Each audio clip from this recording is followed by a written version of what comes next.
This is a video on how to log into the synchronous live sessions for my office hours from 1 o'clock to 2 o'clock in the afternoons.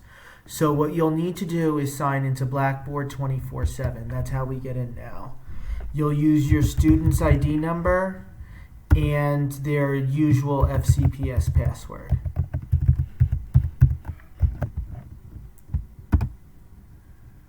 Once you're in Blackboard, at the top here, you'll see a tab for courses. Go to that. And then to get into My Office Hours, you'll go to LCES, Mr. Roth's Classroom, 2019-2020. Just a reminder that that will only get you into My Office Hours. For their Gen Ed grade level in the morning, you'll want to click on whichever one of these applies to your student. LCES Kindergarten, LCES Second Grade, or LCES First Grade. So anyways, since this is a video on how to get into My Office Hours, we're going to click on mine.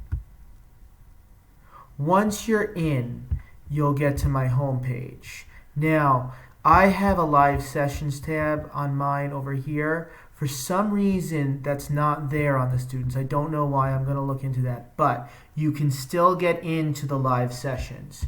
You go down to here to my announcements, right under the Lee's Corner symbol. And you click here on live sessions, and that will get you in. So click on live sessions, and then this gets you into Blackboard Collaborate Ultra. Now, you click here on Mr. Roth's office hours, and then that gets you all of these. So you'll click tomorrow, Monday, you'll click into April 27th, 1 o'clock. You will not be able to get in there until 15 minutes before office hours start. So that's 12:45. And then that's what you do. You'll click on here, and that's how you'll get into office hours.